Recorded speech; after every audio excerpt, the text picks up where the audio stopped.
waxaa loo aqoonsan yahay mid ka mid ah hogaamiyaashii qarnigii 20aad ugu saamaynta badnaa dunida. waxa uu ka badbaaday in ka badan 630 dil oo qorshaysan. dhagarahaasi loo soo maleegaya ay ka dambaysay hay'adda sirdoonka dalka Maraykanka ee loo yaqaan CIA. waxaa la sheegay inuu ku dhowaad 11 madaxweyne oo soo maray dalka Maraykanka muddo qarni ku dhow ay ka sinaayeen.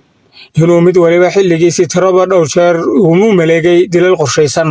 hogaamiyahan ay u arkayeen cadow si istiraatiiji ah ugu gudban danaha muhiimka ah ee Maraykanka ayaa ku godgalay cadaawaddii kala dhexaysay dalka Maraykanka. waa maxayse sababta ay hay'adda sirdoonka ee arrimaha dibadda ee dalka Maraykanka ee CIA-du ay ugu weynayd inay khaarijiyaan Master Fidel Castro oo ahaa hogaamiyihii taliskii kacaanka shuuciga dalka Kuuba? maxaase fashiliyey ku dhowaad 630 dhagarood oo ay ku baxday malaayiin dollar iyo qorshayaal laga fikiray ee ay la doonayeen in lagu khaarijiyo hogaamiyahaasi? warbixinteennan kaga bogo daawade. Fidel Castro waxa uu ka mid ahaa hogaamiyaashii u hanuunsanaa nidaamkii aragtidii shuuciga ahayd ay qarnigii 20aad dunida ku fidiyeen midowgii Sofiyeetka ee kacayeen Ruushka. waxa isku magacaabay madaxweynihii sanadii 1959 markii dagaal gorileed iyo duurgal ku dhufo ka dhaqaaqa uu xukunka kaga qaaday keligii taliya Baptist. sanadii 1976 waa 20 sano uun kadib markii uu xukunka la wareegay.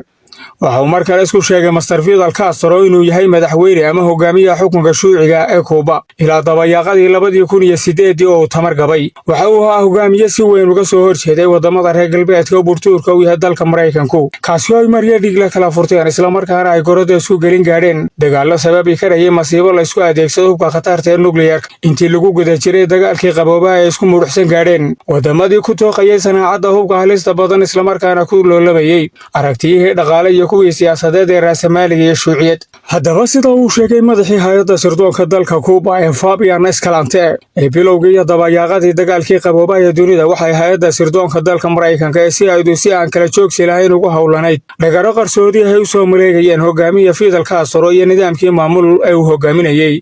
Fabian Escalante waxa uu ahaa darbi adag oo ay dhaafi ka waayeen isla markaana fashiliyay dhagar kasta oo ay soo qorsheeyeen hay'adda mukhaafaraadka Maraykanku. waxaanay 630 jeer sameeyeen isku day dil qorshaysan oo ka dhana Master Fidel Castro, kuwaasi oo barnaamijkoodu noqday mid guuldaraystay. haddaba waxaa cajab mudan in tiro madaxweynayaal Maraykan oo ku dhow 11 madaxweyne ay si weyn uga shaqeeyeen dilka hogaamiye Fidel Castro, kaasi oo mid kastaaba waqtigiisii ku dhamaystay isagoo aan guul ka gaadhin inay nolosha dhaafiyaan ninkan ay u arkayeen macanka khatar ah oo ku soo taagan danaha Maraykanka isla markaana gacan saar dowlo leh dowladda Ruushka oo ah loolamaha ugu weyn ee dalka Maraykanka. madaxweyne Eisenhower ayaa la sheegay in xilligiisa ay dowladda Maraykanku samaysay 38 dil oo ka dhana Master Castro. madaxweyne Joseph Kennedy isla waxaa la sheegay inay xilligiisii ahaayeen isku dayadaasi dil 42 jeer. xilligii madaxweyne Johnson ayaa isna la sheegay in isku dayadaasi dil ay ahaayeen 72 jeer. xilligii madaxweyne Nixon isna waxaa la sheegay inuu ka mid ahaa madaxweynayaashii ugu badnaa ee qorsheeyay dilkii qorshaysnaa ee dowladda Maraykanku ay ku doonaysay inay ku kharajiyaan Master Castro, kaasi oo lagu sheegay 184 jeer. xilligii madaxweyne Carter ayaa isna la sheegay inay 64 jeer ahayd. 197 jeer ayaa uu isna isku dayay madaxweyne Reagan in lagu kharajiyo Master Castro, isagoo noqonaya madaxweynihii ugu badnaa ee isku hawlay dilka Master Castro.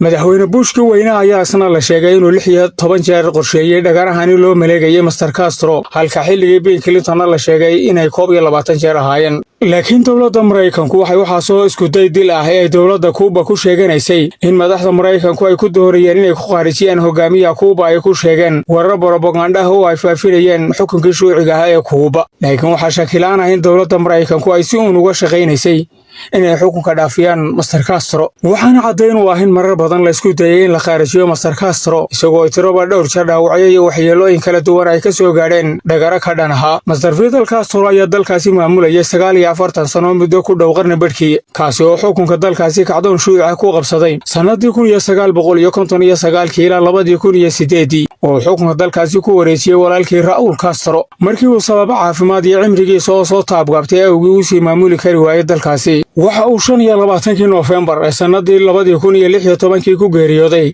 isbitaal ku yaala caasimadda dalka Kuuba ee Havana isagoo da'diisuna ahayd 90 jir. dalka Kuuba ayaa la sheegay inuu yahay wadamada gaadhoonka ah ee saamaynta taban ku yeesheen awoodaha siyaasiga ee hirdamaya xulafada wadamada Maraykanka iyo reer bariga ay hogaaminayaan Ruushku.